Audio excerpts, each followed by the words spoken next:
बिहार में एनडीए को मिली प्रचंड जीत के बाद एक अलग तरह की खींचतान देखने को मिल रही है। एनडीए के अंदर ही अलग अलग पार्टियों के बीच नेताओं की छीना झपटी होने लगी है। चिराग पासवान की पार्टी का विधानसभा चुनाव में 100% स्ट्राइक रेट रहा। लोकसभा चुनाव में भी उन्होंने अच्छा रिजल्ट दिया। आज उन्हीं की पार्टी में एक बड़ी टूट हुई है। 79 नेताओं ने एक झटके में चिराग पासवान का साथ छोड़ दिया और इन सभी नेताओं को आरजेडी या कांग्रेस ने अपने खेमे में लाने में कामयाबी हासिल नहीं की, बल्कि एनडीए में ही शामिल उपेंद्र कुशवाहा की पार्टी में ये सारे नेता आ गए। नमस्कार दोस्तों, मैं हूं प्रवीण सानी। दोस्तों, हैरानी की बात है, चिराग पासवान की पार्टी एलजेपीआर और उपेंद्र कुशवाहा की पार्टी राष्ट्रीय लोक मोर्चा एनडीए में शामिल है। बिहार में बीजेपी जेडीयू के साथ मिलकर इन्होंने चुनाव लड़ा। एक तरह से दोस्त हैं, फिर भी दुश्मनी निभा रहे हैं। चिराग पासवान की पार्टी एलजेपीआर को कमजोर करने की कोशिश उपेंद्र कुशवाहा ने कर दी है। वो चिराग पासवान दोस्तों जिसको एनडीए में अपने साथ रखने के लिए अमित शाह समेत बीजेपी के रणनीतिकारों को उनकी शर्तों को मानने के लिए मजबूर होना पड़ा। उन शर्तों को मानने के लिए एनडीए के सहयोगियों को नाराज कर दिया गया। यहां तक कि खुद मुख्यमंत्री नीतीश कुमार नाराज हो गए थे। आज उन्हीं चिराग पासवान की पार्टी को छोड़कर एक साथ 79 नेता चले गए और गए भी तो कहां गए, एनडीए में ही शामिल हुए उपेंद्र कुशवाहा की पार्टी में। उपेंद्र कुशवाहा ने उनका वेलकम किया तो चिराग पासवान की पार्टी एलजेपीआर के 79 नेताओं को उपेंद्र कुशवाहा ने तोड़ लिया और अपनी पार्टी में शामिल करवा लिया।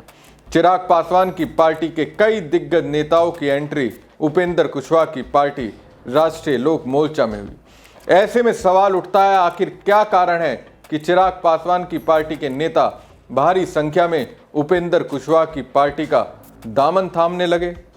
इस सवाल का जवाब तलाशने की कोशिश चिराग पासवान भी कर रहे होंगे, लेकिन इतना तो तय है, एनडीए की प्रचंड जीत के बाद अब भीतर छीना झपटी का माहौल चल रहा है। स्थिति यह है कि चिराग पासवान की पार्टी के कई नेताओं को उपेंद्र कुशवाहा ने अपने पाले में कर लिया है। लोजपा आर के कई दिग्गज नेताओं की एंट्री राष्ट्रीय लोक मोर्चा में हुई है। उपेंद्र कुशवाहा ने सभी नेताओं को पार्टी की प्राथमिक सदस्यता दिलाई है। इन नेताओं में लोजपा आर के चर्चित चेहरे AK वाजपेयी शामिल हैं। ये पार्टी के प्रवक्ता रहे हैं और वरिष्ठ उपाध्यक्ष भी रहे हैं। प्रियंका कुशवाहा ने एक्स पर राष्ट्रीय लोक मोर्चा में शामिल होने वाले सभी नेताओं के नाम को साझा किया है। एक से लेकर चिराग पासवान के इन 79 नेताओं के नाम देख लीजिए। बिहार में विधानसभा चुनाव में इन्होंने चिराग पासवान के लिए काम किया और अब जबकि एलजेपीआर केंद्र की सत्ता के साथ बिहार की सत्ता में भी है, जब एनडीए के अंदर चिराग की पार्टी एलजेपीआर का रुतबा पहले से ज़्यादा बढ़ा है, तो ये साथ छोड़कर चले गए। उपेंद्र कुशवाहा ने राष्ट्रीय लोक मोर्चा में शामिल होने वाले नेताओं को बधाई दी है। कुशवाहा ने कहा कि इन नेताओं के जुड़ने से राष्ट्रीय लोक मोर्चा न सिर्फ बिहार बल्कि यूपी और दिल्ली जैसे राज्यों में भी संगठन के लेवल पर मजबूत होगा।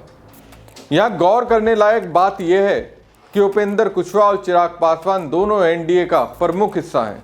दोनों ने बिहार विधानसभा चुनाव साथ मिलकर लड़ा, जीत भी हासिल की। उधर जब पार्टी तोड़ने के खेल को लेकर मीडिया ने उपेंद्र कुशवाहा से सवाल किया, तब उन्होंने साफ कहा कि इसमें उनकी कोई भूमिका नहीं है। उपेंद्र कुशवाहा इशारों में बताते हुए दिखे कि यदि AK वाजपेयी राष्ट्रीय लोक मोर्चा में आ गए तो ये पार्टी भी एनडीए का हिस्सा है, कहीं और जाते तो एनडीए को नुकसान उठाना पड़ता। हालांकि इस मिलन समारोह और एलजेपीआर के साथ राष्ट्रीय लोक मोर्चा के बीच चल रही खींचतान का मजा अन्य सियासी दल ले रहे हैं। कोई बयान भले ना दे रहा हो, लेकिन चर्चा ये जरूर कर रहा है कि एनडीए के भीतर पार्टी तोड़ने का खेल जारी है। उधर AK वाजपेयी ने कहा कि उन्हें चिराग पासवान की क्षमता में कमी दिखने लगी है। सोचिए, जिसकी क्षमता पर बीजेपी को विश्वास है, मोदी शाह जिस चिराग पासवान को इग्नोर नहीं कर सकते, मोदी जी जिन्हें अपना हनुमान बताते हैं, उसी चिराग पासवान की क्षमता पर AK वाजपेयी सवाल उठा रहे हैं और चिराग पर ये सवाल उठाने वाले को उपेंद्र कुशवाहा अपनी पार्टी में शामिल करते हैं। AK वाजपेयी का कहना है कि उनके मान सम्मान को एलजेपीआर में ठेस पहुंची, इसलिए उन्होंने अपनी घर वापसी की है। दोस्तों, A.K. वाजपेयी 1985 से पासवान परिवार के विश्वास पात्र माने जाते रहे हैं। उनके जाने से LJP-R के पुराने कैडर में खलबली है। असल में दोस्तों, देखा जाए तो एनडीए के अंदर एक अलग ही तरीके की लड़ाई चल रही है। एनडीए में शामिल पार्टियों के अंदर बड़े बनने की ख्वाहिश चरम पर रहती है। बिहार में तो आपने देखा होगा कैसे बीजेपी ने जेडीयू को छोटा भाई बनाने में पूरी ताकत लगा दी। 2020 में बीजेपी की कोशिश रही किसी तरह से जेडीयू खुद को बीजेपी का छोटा भाई मान ले। 2020 के साथ ही 2025 में भी बीजेपी से जेडीयू सीटों के मामले में पिछड़ी और छोटे भाई की भूमिका में आई। ये बात और रही कि नीतीश कुमार को सीएम के पद से उतार नहीं सकी। ये बीजेपी की मजबूरी है कि वो चाहकर भी खुद से जेडीयू को अलग नहीं कर सकती।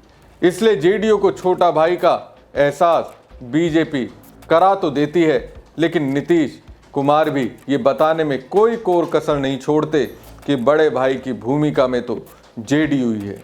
अब यही परंपरा बिहार एनडीए में शामिल 3 पार्टियों के अंदर चल रही है, LJP-R, हम और राष्ट्रीय लोक मोर्चा। कहीं ना कहीं LJP-R के चीफ चिराग पासवान को लगता है कि जेडीयू के बाद उनकी पार्टी की राजनीति की सबसे ज़्यादा ज़रूरत बीजेपी को है।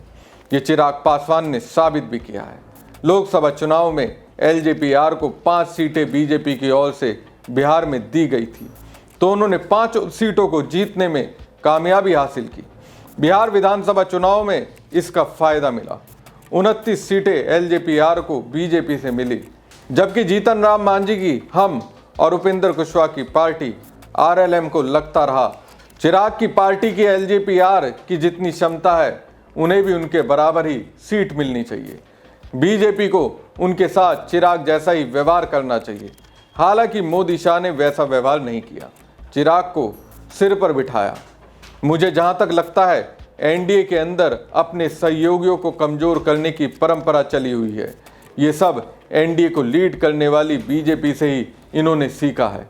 अब देखने वाली बात यह है कि चिराग पासवान अपने पार्टी के बागी नेताओं को सहारा देने वाले उपेंद्र कुशवाहा के साथ किस तरह से व्यवहार करते हैं, क्योंकि उपेंद्र कुशवाहा की तरह का व्यवहार चिराग के चाचा पशुपति पारस ने भी किया था, जब चिराग को उनकी ही पार्टी से निकालकर उन्होंने नीतीश कुमार का साथ दे दिया था। बाद में चिराग पासवान ने अपने चाचा पशुपति पारस की राजनीति किस तरह की बना दी, ये आप सबके सामने है। बिहार का चुनाव अभी अभी संपन्न हुआ है और बिहार की जनता ने प्रचंड बहुमत दिया है एनडीए को। हमारे प्रधानमंत्री जी और माननीय मुख्यमंत्री जी के कुशल नेतृत्व में बहुत ही जबरदस्त रूप से भरोसा व्यक्त किया है। तो इस बात के लिए बिहार की जनता का फिर से एक बार बहुत बहुत बहुत धन्यवाद। आप मीडिया के बंधुओं का भी सहयोग मिला है इस चुनाव में, तो आप सभी लोगों के प्रति भी बहुत आभार। अभी एक विशेष मकसद से इस प्रेस वार्ता का आयोजन हुआ। आप सब लोगों के समक्ष A.K. वाजपेयी जी ने हमारी पार्टी राष्ट्रीय लोक मोर्चा की सदस्यता ग्रहण की है और इनके अतिरिक्त बहुत सारे महत्वपूर्ण लोग जो न सिर्फ दिल्ली में रहकर राष्ट्रीय राजनीति को प्रभावित करते रहे हैं, बल्कि अलग अलग राज्यों में भी, जम्मू कश्मीर हो, असम हो, और भी कई प्रदेश के काफ़ी महत्वपूर्ण राजनीतिक नेता कार्यकर्ता जो विभिन्न दलों में पहले रहे हैं, सब लोगों ने हमारी पार्टी की सदस्यता ग्रहण की है। तो मैं इन तमाम नेता साथियों को, वाजपेयी जी सहित और जो दूसरे नेता साथी हैं अलग अलग दल से आज हमारी पार्टी की सदस्यता ग्रहण कर रहे हैं, इनको बहुत बहुत बधाई देते हैं और पार्टी में इनका बहुत बहुत स्वागत करते हैं।